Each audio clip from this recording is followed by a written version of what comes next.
Hello, hello, and welcome to Lovehoney's virtual camp here in the UK. I'm Bibi Lynch.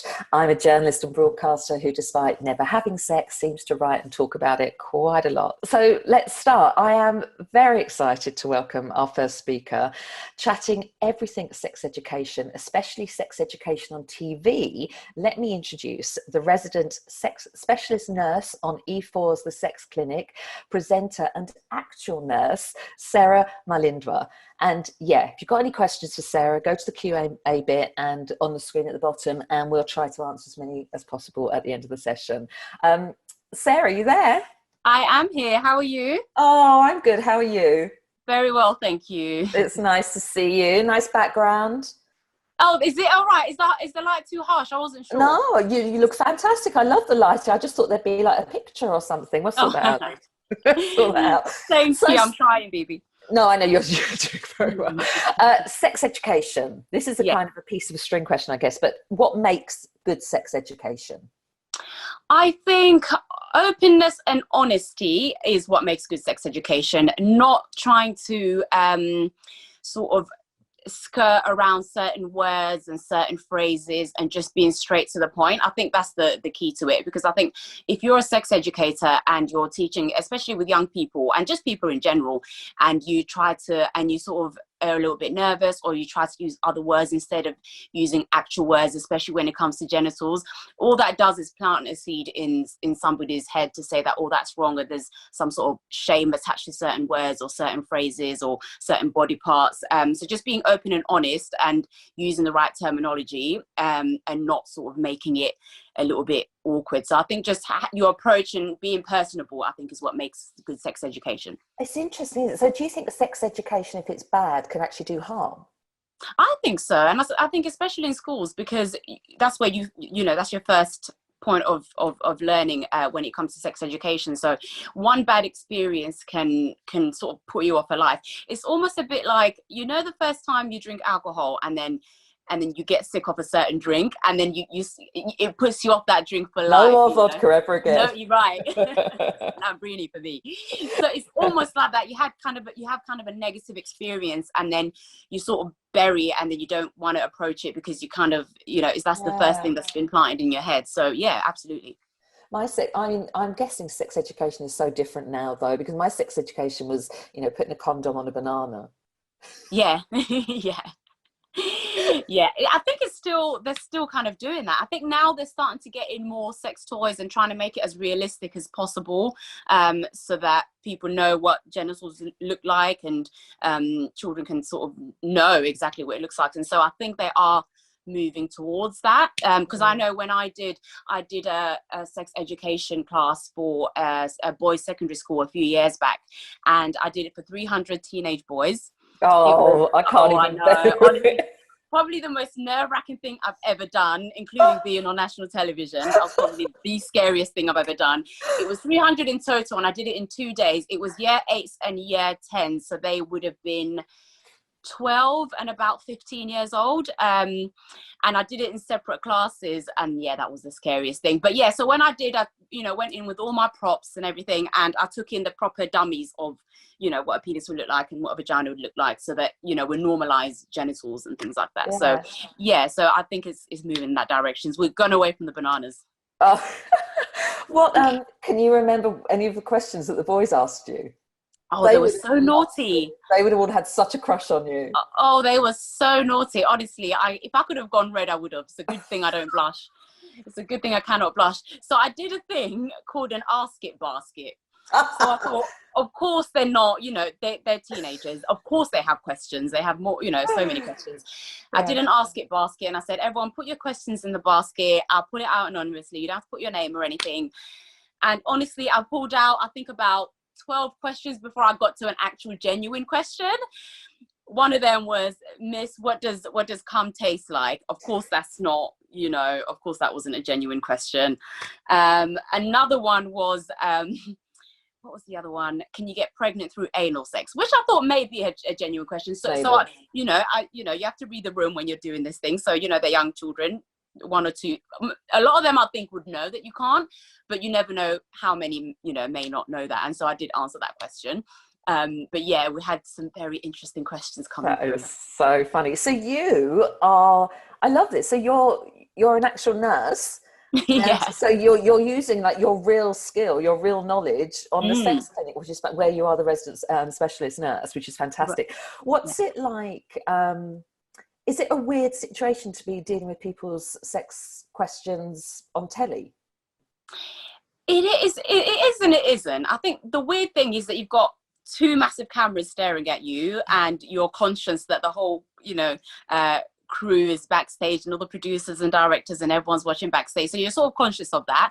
But after, the first time when we filmed the pilot, we're going back about 4 years ago now, it was called The Sex Testers. So I think then it was a little bit more nerve-wracking, because you're thinking, this is going to be on TV, like, am I saying the right things? And also you're very aware that, you're there in the professional capacity, so you don't want to say anything that's not right, you don't want to sort of slip of the tongue, so you're a bit conscious of that. But to be honest, now, we're a few seasons in now, so for me, it's just normal, because it's my actual job. I do exactly what I'm doing on camera. The only difference is that we sort of delve in a little bit deeper with the stories for the contributors to figure out sort of why they've come in there, which in real life you don't always get time to ask them, okay, so how did this situation make you feel?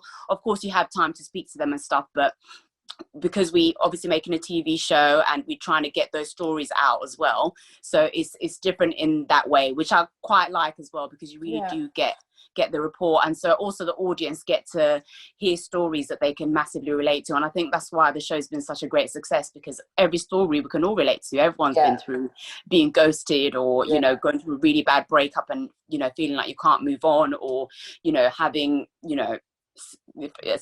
friends with benefits, and all these kind of situations that most people would have been in. So yeah, doing it on TV is slightly different, but I think it's more fun. And it's interesting because it's called The Sex Clinic, but it's a lot about dating, isn't it? It is, yeah. It's a lot about dating. It's a lot about confidence issues. It's a lot about sex tips as well. So people who come in who are looking for answers in terms of how to improve their sex lives with their partners and stuff. So we have couples coming in sometimes as well. We do counselling. So it's kind of like it's the sex clinic as opposed to the sexual health clinic. So it's the health aspect as well as everything that goes in there, the emotional, the physical, the psychological, the mental health aspect. So it's like a one-stop shop for it, which is great. What's the most kind of uplifting story connected with the sex clinic? Like, who's coming with a story and you've just and you helped resolve it and it was great?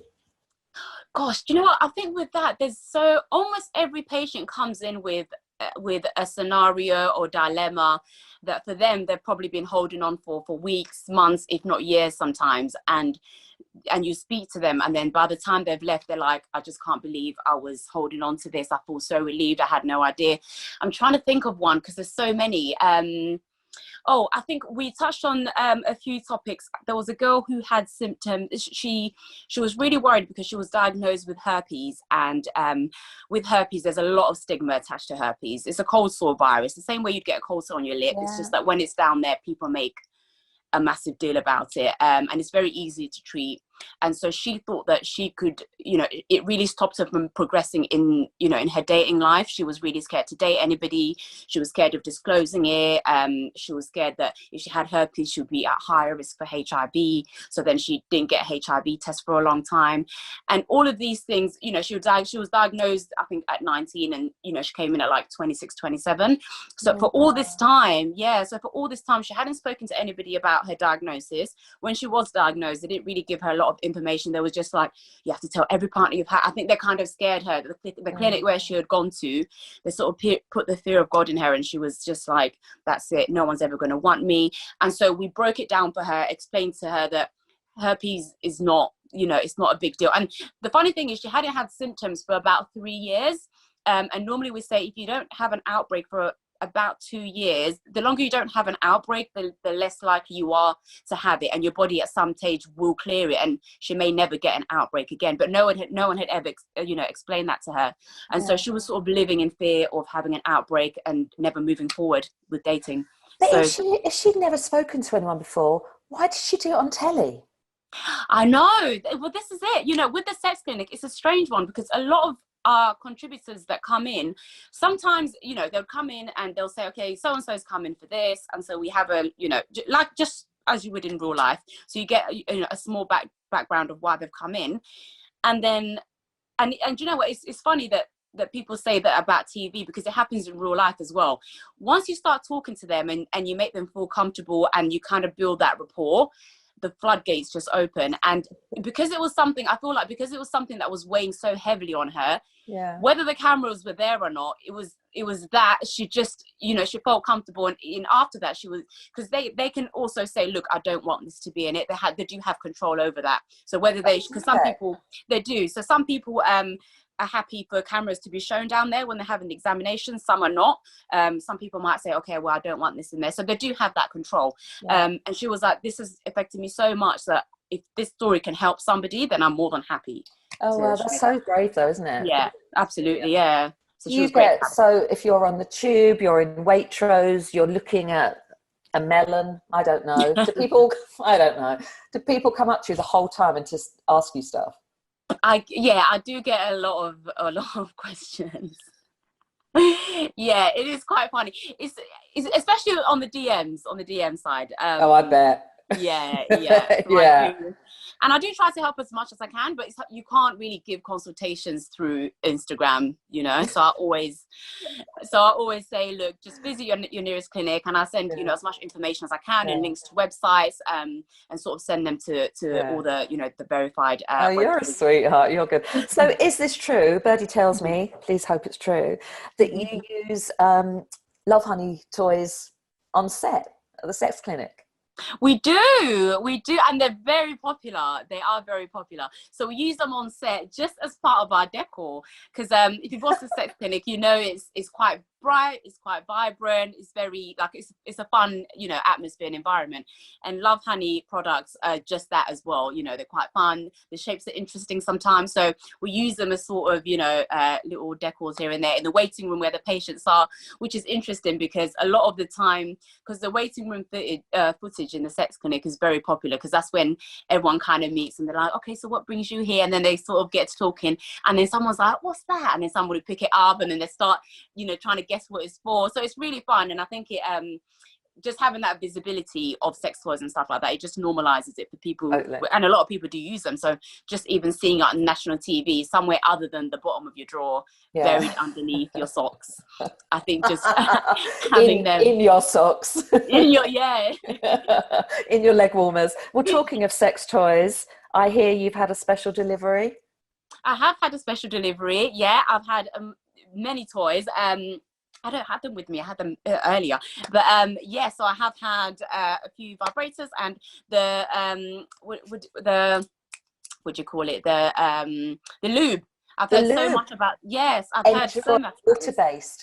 Yes, water-based, which is what I always recommend. And I've been told that it's the best.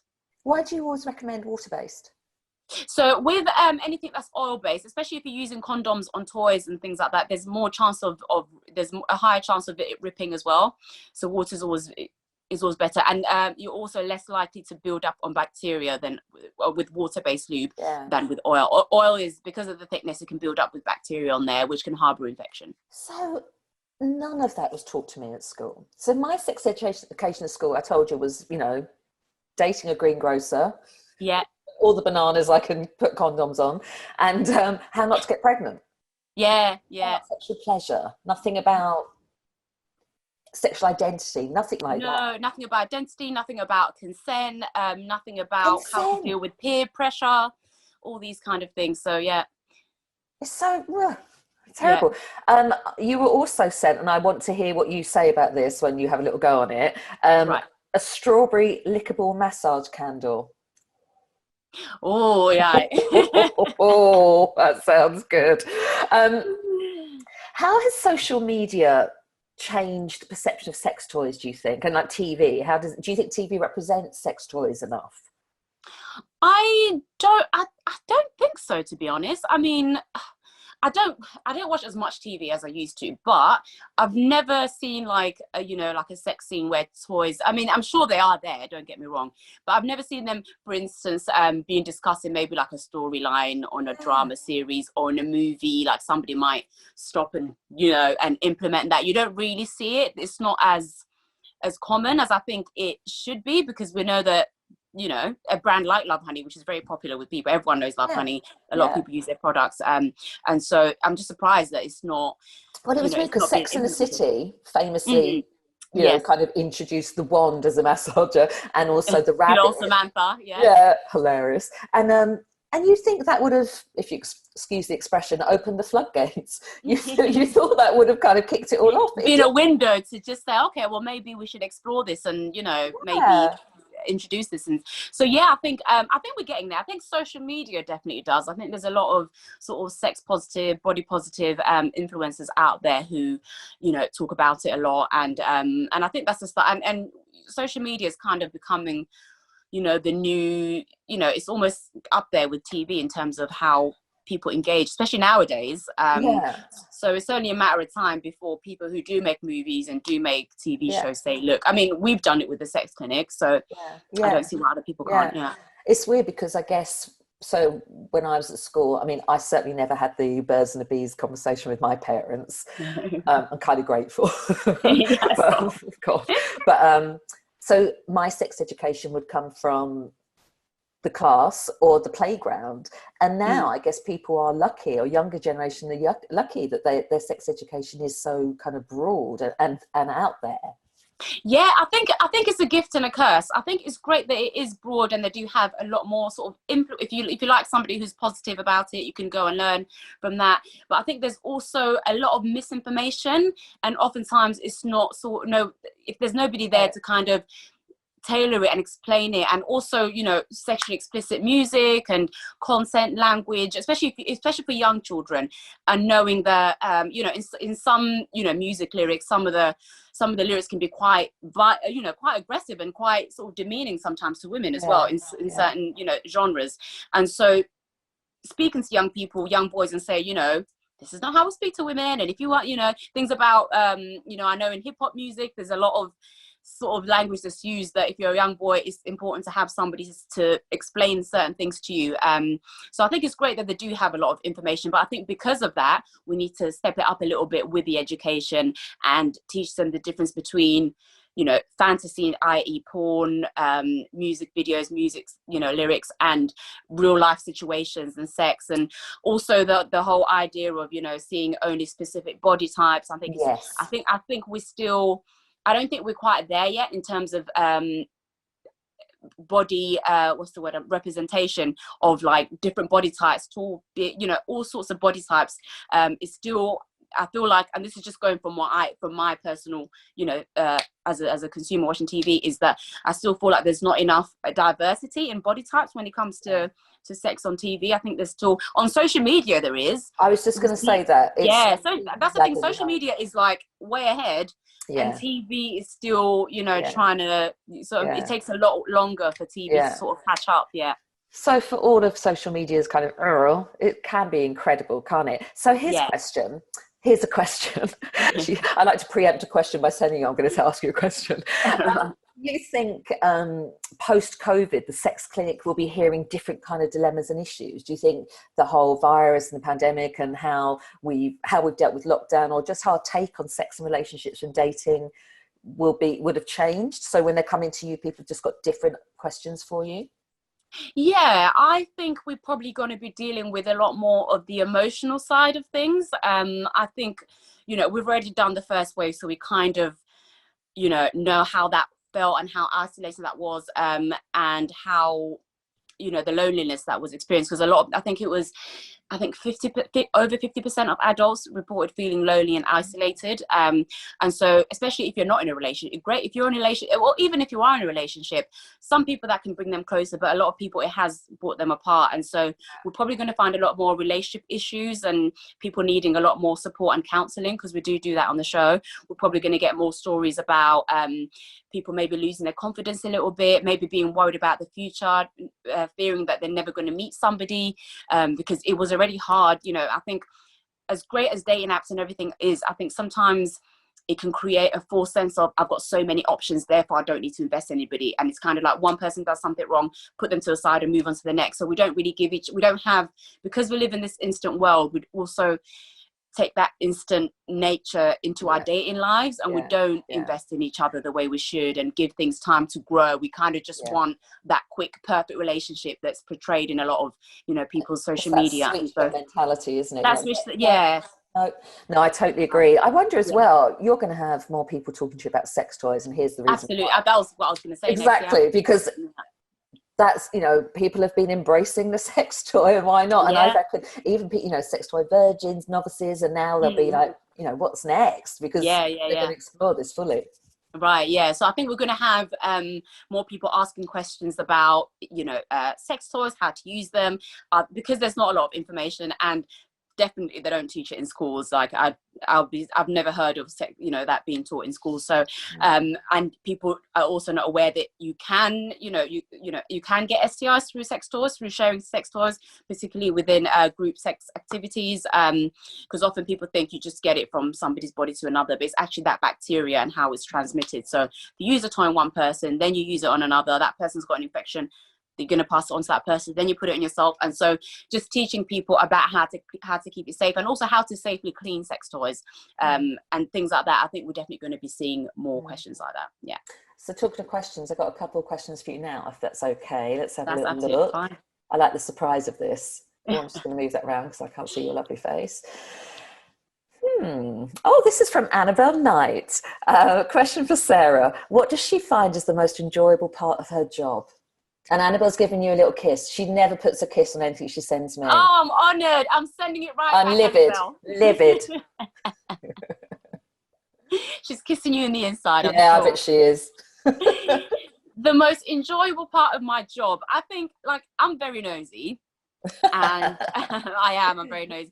Because I always I like to know what makes people tick and what makes people behave in certain ways. And I guess that's why I ended up going into sexual health and relationships and this, this type of specialty. And so for me, I genuinely, I feel like I'm a people person. I like to think I can get on with most people in a room. And I just like hearing people's stories, because when you work in sexual health, sex is something that everybody does, no matter what language you speak, what race you are, your age even. You'd be surprised how old, some of my patients who come in are. Tell me, this is good news. Oh yeah, I think that my oldest was 94. Oh, he was brilliant. He comes. He still comes in every 6 months. I tell him to come in every 6 months, and he still goes strong. Yeah. So you meet all sorts of people from different walks of life, different stories, and they come in, and you hear, they come in with their, their sex dilemmas, their relationship dilemmas, and my favorite part is just getting to know people and hearing their lifestyles, and then you end up finding out what they do for a job. And with every person, I learn something new as well. And I think it's such a unique position to be in, because when you talk about something so intimate with somebody, it doesn't really get any more intimate than that. No. And so you end up, and then once you can talk about that, you can, everything, they talk to you about everything, all sorts of things. And then just helping somebody with something that, going back to that young girl who had herpes and was so worried, just being able to relieve somebody of that pressure off their shoulders. It's just, for me, that feeling is just, I can't compare to it. So I love it. So listen, this is going to upset you a bit. Annabelle's just sent me about 1, 2, 3, 4, 5, 6, 7, 8. It's very cheap like that. What's the not impressed now? No, what's the etiquette if you saw someone that you'd seen in a sex clinic, either on TV or a real life one, you know what I mean, a non-TV one? Like if you see a therapist, do you just kind of nod hello? Because there's an oath, isn't there? There's kind of an etiquette around it. Oh, like if I let's say I see them in a shop somewhere. Like which has happened. And if they see me and they say hello, I can have a normal, I say, hey, how are you? Da-da-da. But in terms of anything, like if they're gonna ask me follow-up questions or things like that, then that wouldn't be appropriate. And also and I always tell people who are scared to go to a sexual health clinic, because of course they're like, oh, what would they think of me? Will they judge me? The first thing you have to remember is that you know, whoever works in sexual health has chosen to work there, so they can't be a prude, they can't be judgmental. And also we see so many people during the day. I've probably seen so many of my, you know, my clients and contributors and stuff, and I probably wouldn't recognize them because I see so many faces. They would probably think, oh, I saw Sarah, but I could probably smile at them and not remember because I just go through. I'm glad you said faces. Yeah. Yeah, I might recognize other parts, but here's a great question. This is from an anonymous attendee. Hi, can I ask, how can we normalize masturbation so it's not dirty or shameful for everyone? I think talking about it to your friends, I think that's the best way. I think it's always best to start small. Sometimes we think, how can we normalize things on TV and things? But I think even just within your friendship groups, if they're your friends and you're close to them and you talk to them about relationships, which, you know, we do, especially us girls, there's no reason why you can't talk to them about that kind of thing. And I think it would also sort of take your friendships to that next level. If you can talk about those kind of things, it just does create, it normalize it, because a lot of people do it. So I think the best way to normalize it is just by talking to your friend. Not everyone's going to be receptive to having those conversations, of course, but you'd be unless you initiate that conversation, it's always going to feel a little bit, and somebody has to. So if you're thinking, I want this to be normalized, maybe other people are thinking the same. So somebody has to, you know, it takes one person to just bring out that conversation. And also, I think, again, you know, going back to TV and social media, once things are given representation on a public scale, it then makes it easier for people in normal day-to-day life to then speak about them.